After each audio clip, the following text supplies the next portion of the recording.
경제 전문가의 원포인트 레슨.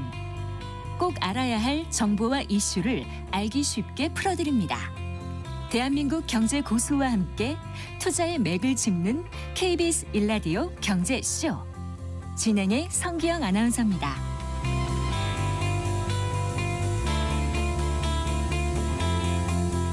네 시 17분입니다. 3년 전 1,000건 남짓이던 해킹 신고가 올해는 벌써 2,000건을 넘어섰다고 합니다. 점점 늘어나고 또 수법도 교묘해지는 해킹에 소비자들의 불안이 커져가고 있는데요. 개인정보 유출은 물론이고 또 개인정보 유출로 금전적 피해는 물론이고 이 국가 안보까지 위협하는 그런 상황도 되고 있습니다. 어떤 대책이 필요할까요? 자세히 짚어보겠습니다. 순천향대학교 정보보호학과 염흥열 교수 스튜디오에 모셨습니다. 반갑습니다, 교수님. 네, 안녕하세요. 반갑습니다. 이번에 롯데카드에서 297만 명의 개인정보가 유출되는 그런 초유의 사고가 이제 발생했는데 그중에 또 28만 명인가요? 그 CBC까지 유출이 됐다고 알려졌어요. 이 정도면 아주 심각한 거 아닌가 싶은데 네, 어떻게 보십니까? 초기 상태보다 점점 심각해지고 있는 것 같습니다. 네. 한마디로 얘기해서 유출 규모가 증가하고 있고요. 네. 초기에는 1.7기가비트 정도의 데이터가 유출되고 있다고 알려졌지만 네. 최근에는 다시 그 초기 이 정보보다 약 100배, 그러니까 200기가 정도에 네. 육박한 정보가 유출된 것으로 확인이 되고 있습니다. 네. 근데 문제는 내용이 더 중요합니다. 아까 뭐 여러 가지 정보들이 유출됐지만 약 네. 28만 명의 경우에는 네. 카드 번호, 비밀번호 2자리, 그다음에 유효기간, 소위 얘기해서 CVC, 네. 그다음에 고객 정보, 여기 뭐 주민등록번호까지 포함해서요. 생년월일, 전화번호. 이거가 유출됐습니다. 네. 이거가 굉장히 큰 파급 효과가 있을 것으로 생각됩니다. 네. 그 CBC 번호는 이제 그 뒤에 그 세 자리 그거 세 자리입니다. 말하는 네. 거잖아요. 그러면 그 이름은 어떻게 된 거예요? 이름도 유출이 된 겁니다. 이번에 이름도 다 유출이 네, 된 네, 거예요? 네, 네. 그래요. 그런데 이 롯데카드의 경우 그러면은 어떻게 보안에 특히 취약했던 걸까요? 지금 원인이 어떻게 분석되고 있는지 궁금합니다. 일단 팩트부터 확인하겠습니다. 네. 롯데카드가 발표하기는 지난달에 일부 서버가 악성 코드에 감염된 사실을 확인했습니다. 그리고 이제 전체 서버에 대해서 추가로 그 점검 작업을 진행했고요. 네. 그래서 서버 3개에서 악성 코드 2종과 웹셀 5종이 발견했습니다. 통상적으로 웹셀은 해커가 공격에 성공한 후에 서버에 심어두는 일정에 다시 침투하기 위해서 심어두는 악성 코드라고 이렇게 볼 수 있습니다. 추가 공격하려고. 백도어라고 이렇게 볼 수 있고요. 뒷문이라고 네. 이렇게 볼 수 있고요. 네. 한마디로 얘기해서 그 롯데카드의 정보 시스템에 취약점이 존재했고 아직은 그 취약점이 어떤 건지 그다음에 어떤 경로로 그 해커가 그걸 갖다가 이용했고 어떤 경로로 침투했는지 이거는 아직 밝혀진 게 없습니다. 네. 추가적으로 이 필요한 부분이고요. 그런데 보다 근본적인 게 우리나라 카드사들이 네. 이 데이터를 집중적인 구조로 관리하고 있다는 겁니다. 그래서 뭐 예를 들어서 수백만, 수천만 건의 정보가 이 한 번에 해커 입장에서는 있잖아요. 그쪽만 공격을 하게 되면 이 수천만, 수백만 건의 정보를 한꺼번에 이렇게 이 유출할 수 있는 그런 구도가 있습니다. 그래서 이게 모든 그 카드사의 공통적인 위험 요소라고 이렇게 볼 수 있습니다. 공격자 관점에서는 대규모 회원 데이터와 결제 정보를 목표로 하기 때문에 상대방이 이 방어가 느슨하거나 아니면 내부망의 관리가 미흡한 카드사가 우선적인 공격 타겟이 되고 있다고 볼 수 있습니다. 그 롯데카드만 취약하다고 지금 단정 지을 수는 없는 거죠. 이번에 이제 롯데카드가한테 해킹의 대상이 된 건데 다른 데도 지금 말씀하신 것처럼 보안에 취약한 점을 갖고 있을 수도 있는데 아직 해킹 당하지 않았을 수도 있는 거 아닐까요? 맞습니다. 네. 그래서 이제 모든 카드사뿐만이 아니고 네. 금융기관들, 은행 같은 데 있잖아요. 이번에 아직은 원인이 밝혀지지 않았지만 그 보통은 이제 통상적으로 악성 코드를 이용해서 침투에 들어오고 있거든요. 지금도 악성 코드가 있으니까. 네. 그래서 긴급 점검이 좀 필요할 것 같습니다. 네. 그래서 현재 이 알려진 악성 코드 그 부분을 전체적으로 다 다른 카드사에 넣어서 혹시 자기 정보 시스템에 동일한 악성 코드가 있는지를 점검할 필요성이 있을 것 같습니다. 그러면 이제 그 다음에는 통상적으로 모든 이 정보 시스템에는 어떤 처리가 있을 때는 로그 데이터라 그래서 언제 어떤 데이터가 누가 어떤 접근을 했고 네, 어떤 행위를 했고 그다음에 어떻게 했다는 것을 이게 다 그 남겨져 데이터가 있죠. 남겨져 있습니다. 예, 예. 만약 이제 해커가 그까지 지울 수도 있거든요. 그러면 이제 그때는 포렌직이라는 툴을 활용해서 네. 원래 그걸 다시 복구하게 됩니다. 네. 그런 과정을 통해서 가장 중요한 게 원인 조사가 굉장히 중요하고요. 그래서 다른 카드사도 비슷한 충격을 받았을 가능성이 크다. 네. 그러니까 긴급 점검이 필요하다라고 네. 이렇게 생각합니다. 근데 지금 즉 피해 사례는 나오지 않은 거죠. 그러니까 아직- 카드 소지자들이 네. 내가 지금 이게 뭐 금전적 피해를 봤다거나 이렇게 나온 건 아니죠. 개인정보 유출됐다고 먼저 카드사에서 얘기를 한 거죠. 맞습니다. 네. 그래서 일단 28만 명에 대해서는 네. 카드를 뭐 정지하거나 아니면 카드를 재발급받으라고 이렇게 안내가 됐습니다. 네. 뭐 제 지인도 그걸 받았고요. 요즘 굉장히 롯데카드가 신속하게 대응하고 있는 것 같습니다. 이틀 네. 만에 내 지인은 그 카드 교태된 카드를 다시 발급받았다고 합니다. 가장 그래요? 중요한 것은 현재 나갔던 정보를 무용하게 만드는 것, 해커 입장에서는 쓸모없게 만드는 거거든요. 네. 그럼 두 가지 조치가 필요합니다. 하나는 카드를 전면적으로 변경하면은 그러면 카드 정보들이 전부 다 이 옛날 나갔던 정보가 네. 새로 바뀌니까 네. 무용하게 되고요. 그다음에 또 그 동일한 카드 번호를 갖더라도 네. 혹시 웹사이트에서 비밀번호를 요구하는 경우가 있습니다. 네. 그럴 때는 비밀번호만 바꿔줘도 일단은 막을 수가 있을 것 같습니다. 네. 그러니까 일단 바꾸기 전에 비밀번호부터 바꾸고 네. 그다음에 카드 교체를 하는 게 좋겠다는 예, 뭐 말씀이신가요? 예, 아니 저는 그냥 카드 교체부터 바로 진행하는 28만 명에 대해서는 적어도 네. 그러니까 내가 종류가 28만 명이 해당되는지는 어떻게 문자가 오는 또 거예요? 문제 그렇군요. 받았습니다. 예, 네. 받고. 근데 문제는 두 가지 정보에 유출이 됐습니다. 하나는 평문 형태로 데이터가 유출되는 경우는 28만 명이거든요. 네. 나머지 것들은 암호화된 데이터로 유출됐기 때문에 해커가 그 정보를 빼내려면 예. 복구하는 과정, 원래 이 암호문에서 복구문으로 바꾸는 네. 그런 과정들이 필요합니다. 네. 그런 부분에 대해서는 일단은 일단은 안심해도 될 것 같습니다. 네, 그렇군요. 그러니까 28만 명에 해당되는 분들은 빨리 좀 서둘러서 네. 카드를 교체하시는 게 좋겠다 이 말씀이시고요. 근데 궁금한 거는요. 이렇게 다 이제 정보가 CBC 번호까지 다 가져갔으면 왜 뭔가 금전적으로 이용하지 않았을까, 피해를 입히지 않았을까 이게 궁금해요. 네, 그 뭐 현재 상황에서는 다행인 부분이고요. 물론 다행이죠. 예, 세 가지 목적이 뭐였을까? 이유가 있을 것 같습니다. 예. 하나는 일단은 롯데카드가 28만 명에 대해서는 이 비밀번호 교체하고 그다음에 이 카드 교체하는 그런 과정을 통해서 유출된 정보가 네. 유효하지 않게끔 만들었다는 게 첫 번째입니다.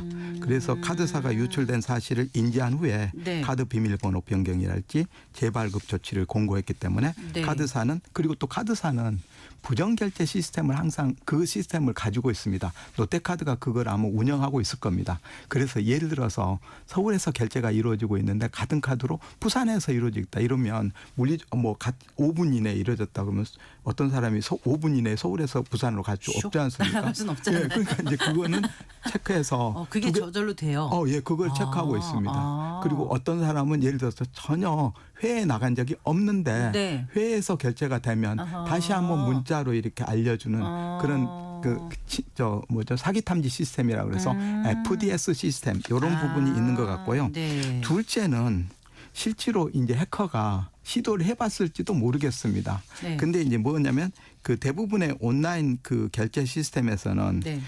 이름, 카드사, 주소, 인증번호 이런 것들을 추가로 요구합니다. 그리고 또 더해서 다중인증이라는 부분에서 한 번 인증하지 않고 2단계 인증을 거칩니다. 네. 그럼 그 2단계 인증에 필요한 정보가 또 필요하거든요. 그거를 아직 획득하지 못했을 가능성이 크고요. 네. 세 번째는 해커가 전략적으로 지원했을 가능성이 있습니다. 그래서 해커 입장에서는 있잖아요. 돈벌이가 여러 가지 방법이 있거든요. 자기가 그 부정결제를 해서 하는 방법도 있고 네. 아니면 그 정보를 자체를 남겨주는 거. 다크웹을 통해서 네. 필요한 다른 사람한테 팔아서 돈을 이렇게 획득하는 부분이 있어서 네. 이 부분은 계속 모니터링이 필요할 것 같습니다. 자, 그러면은 이제 비밀번호를 바꾸거나 재발급을 받으면 2차 피해는 없다고 보시는 거예요, 교수님? 네, 일단은 네. 유출된 카드 번호, CVC, 비밀번호 등이 카드 재발급으로 무효화가 됩니다. 그리고 해커는 바로 카드 결제에 쓰이는 것은 불가능하다고 생각합니다. 새로운 비밀번호 바꾸면 아까 얘기했다시피 이전에 유출된 비밀번호를 더 이상 사용할 수 없기 때문에 네. 비밀번호 재사용 공격을 방지할 수 있습니다. 또한 카드번호, CVC, 만료일, 비밀번호 일부만 유출된 상태인 경우는 우리나라는 카드 정보를 이용해서 온라인 본인 확인을 할 수도 있습니다.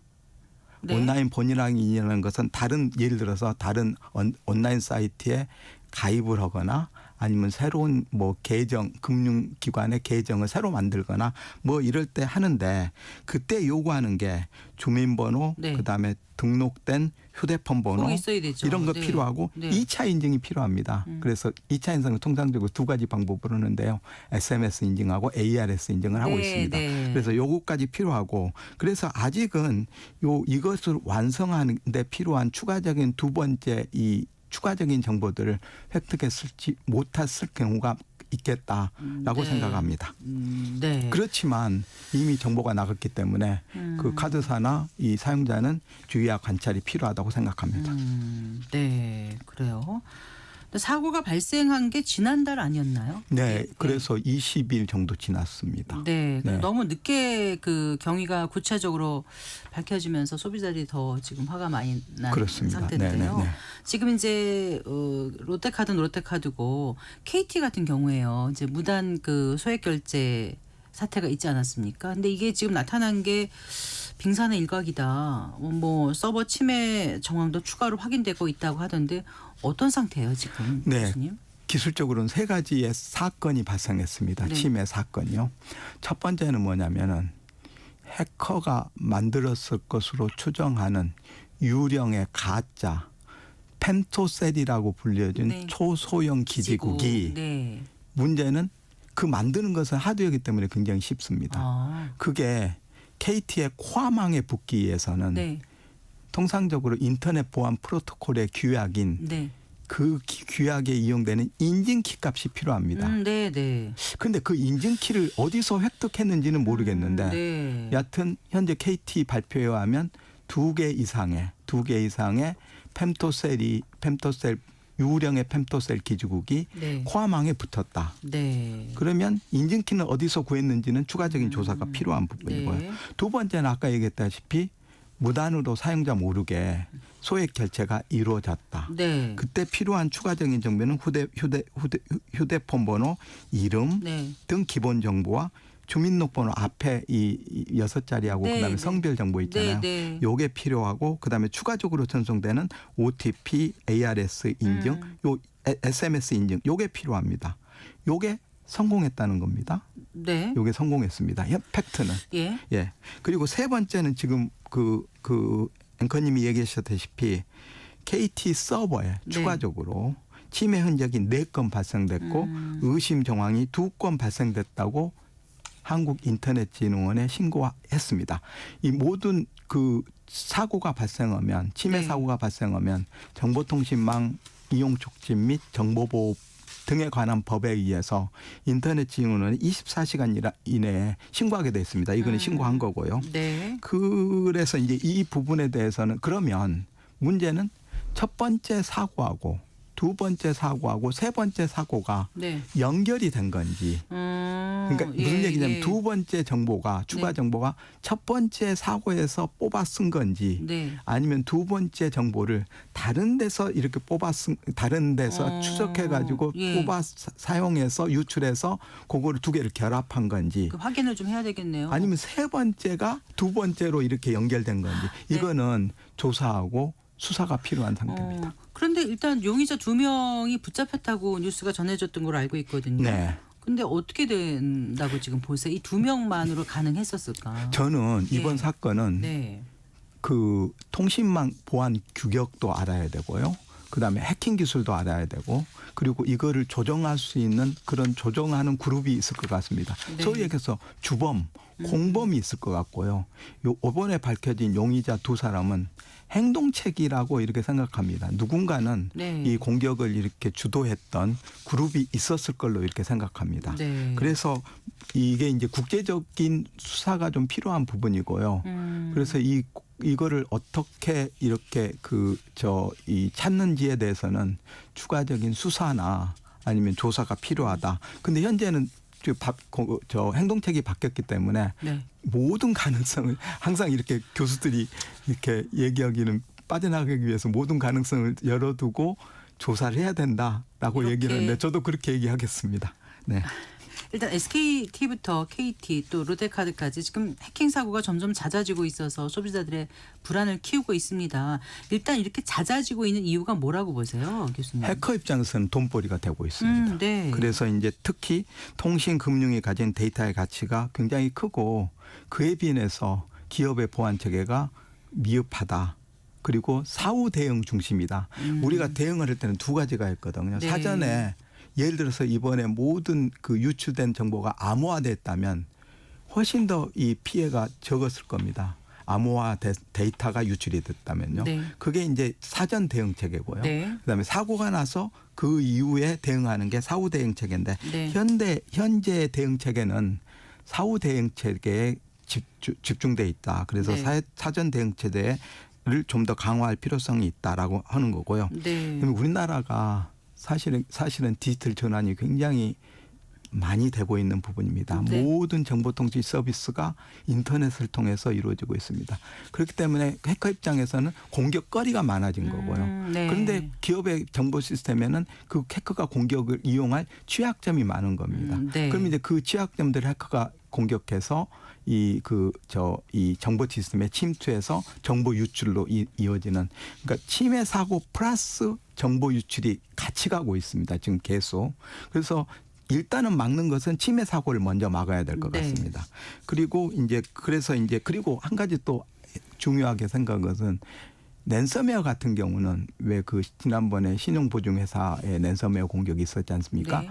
그거는 자기가 돈을 받기 위해서는 또 이 추적을 피해야 되지 않겠습니까? 그 추적을 피하는 가상자산 비트코인이라는 또 수단이 있습니다. 네. 거기서 돈 세탁이 가능합니다. 그래서 이제 이게 네. 일종의 사이버 공격이 서비스화되고 있습니다. 그래서 초보자들도 그 플랫폼을 이용하면 네. 사이버 공격을 원활히 하고 있기 때문에 네. 소위 얘기해서 공격에 대한 이 높이가 낮춰졌다.